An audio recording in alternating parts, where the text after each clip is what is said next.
Hi everybody, welcome back to my channel and welcome to the fourth episode of my fashion history series, in which I'll talk about the 30s. Fashion in this decade is extremely elegant, even though it's deeply influenced by the Wall Street crash.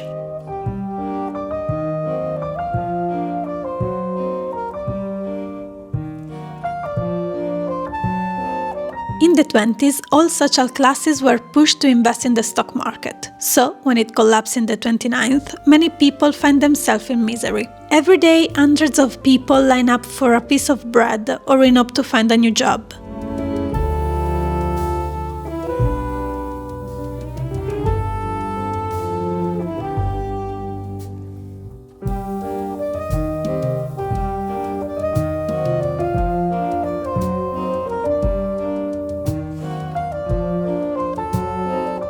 They can't pay the rent anymore, so they lose their homes. Anywhere in the States, slums develop around streets or inside city parks.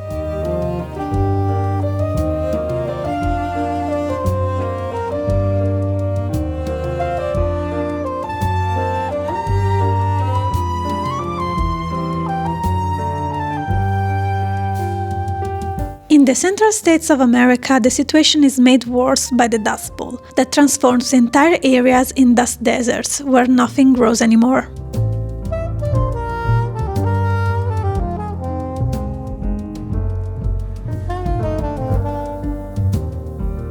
The crisis is transmitted to Europe as well, where there are still politics and economic tension caused by the World War I. Soon we witness the rise of Nazism and fascism. In this kind of social environment, we may think that fashion was the least important thing to people, but this is not true. Cinema is a source of entertainment for all, and in the 30s new technologies make possible Technicolor movies, so people can escape from reality thanks to the glamour, the luxury, and the exoticism of cinema. From the beginning of the 30s, Hollywood became for fashion a bigger influence than Paris. The haute couture clothes shown in movies are sold to the public, in knockoff version of course, and also patterns are designed and sold so that everyone can make its own dress and be elegant. The perfect example of it is the Letty Lindon dress worn by Joan Crawford. This dress caused a craze, and is made in many different versions to be sold to thousands of women.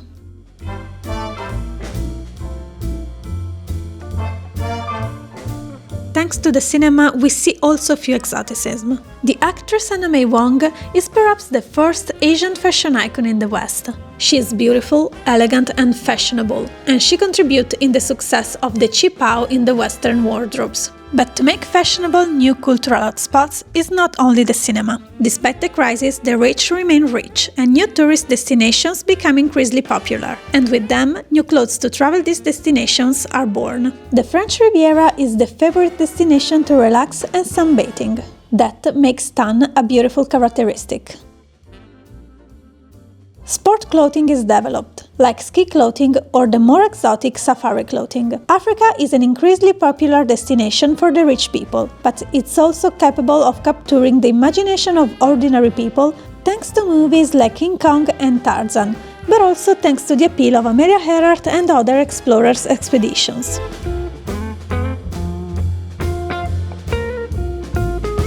Even though people didn't stop to have fun, the careless irreverence of the 20s is transformed in a mature, modest and ladylike elegance.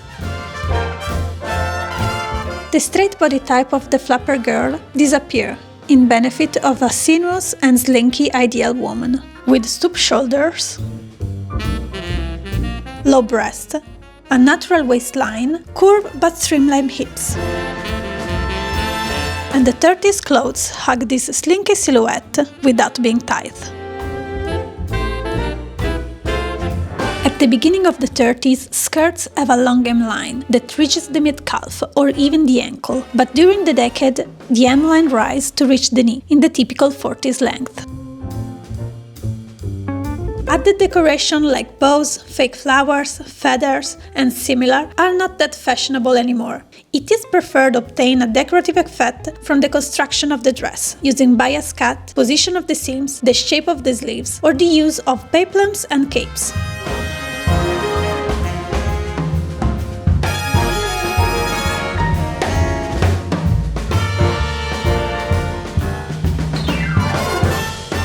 More often, the zip substitutes the button.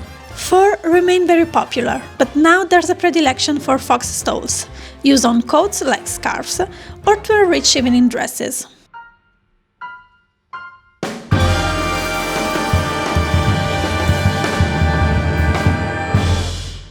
Accessories that women can't avoid using are gloves and hats, that are made in a great variety of shapes, from caps, passing through fedoras, to big brim hats. Usually they are worn sideways, covering one eyebrow.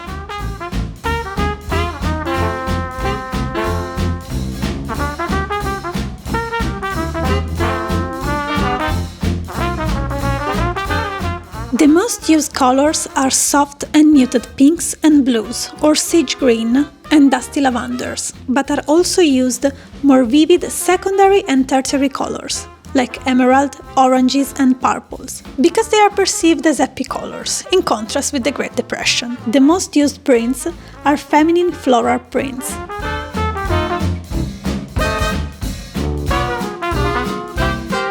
But one of the most popular is the playful polka dot.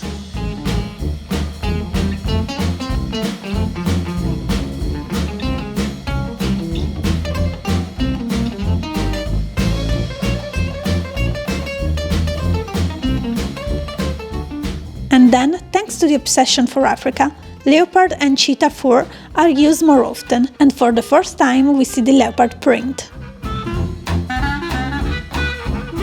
For evening wear, the metallic sheen is still very popular, but quite different from the metallic sequins and beads of the 20s. In the 30s, it's all about the pearl and metallic shine of silk and satin.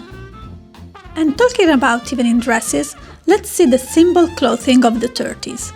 Because in this decade, especially in evening dresses, we see the birth of backless, also to show tanned skin.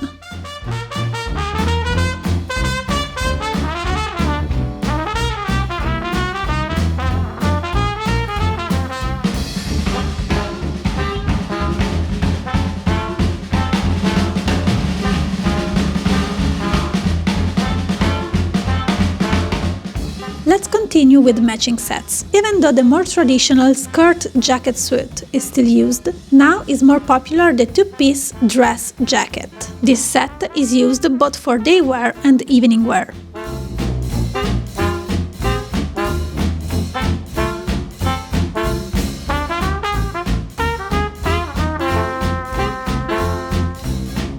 Another iconic piece of clothing is the tight-fitting swimsuit. Obvious if you think about the Riviera and the new love for suntan. These swimsuits are cut like corsets and made of a new synthetic fabric, the lastex.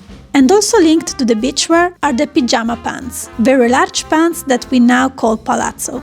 These pants, often worn with the loose jackets or bandana tops, are used on beaches and in resorts. If in the past pants for women were acceptable only for sports, now they are also used for leisure on the seaside. But they are going to be used more and more often until in the 1939 Vogue writes that a woman's wardrobe is not completed without at least a very good pair of trousers.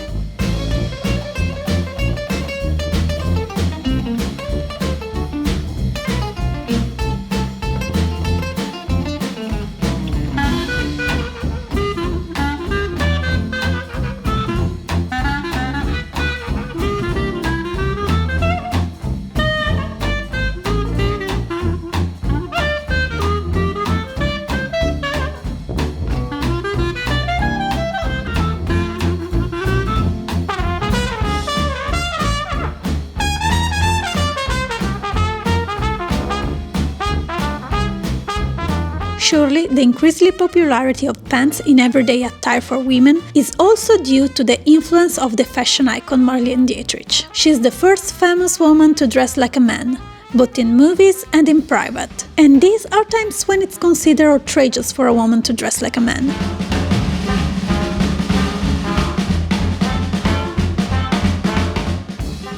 Another peculiar woman important for the 30s fashion is Elsa Schiaparelli, an Italian designer aligned with the Surrealist art movement. She thinks that in difficult times, fashion is always outrageous. One of her most famous creations is the lobster dress, but she also designed incredible jackets with very fun buttons. With Dali, she designed the show hat. And she invented the Trump Noel sweater that became immediately popular and copied by everybody. In a world increasingly desperate, Schiaparelli responded with fun and light-hearted escapism.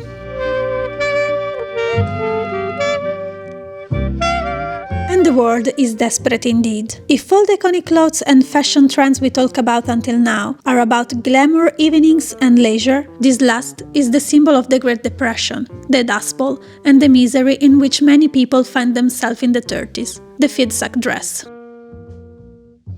They are simple dresses made at home. Their name is due to the fact that to help the families in need, the big sacks of flour, seeds, or feed for animals are made with printed fabrics that people can use to make clothes. Because people are people, and even in these extremely difficult times, they want to look good, presentable, to show they have dignity, but also to fight bad times, even just psychologically, even just with small gestures. Unfortunately, however, all the goodwill and optimism will not have the desired effect, and at the end of the decade the world will be at the doors of another global war. So, once again, fashion will be shaped by tragic events. But these are the 40s, and I'll talk about them in another video. For now, let me know if you enjoyed this video with a like or a comment, and don't miss the next one, in which I'll talk about the beauty routine and makeup of the 30s. Bye!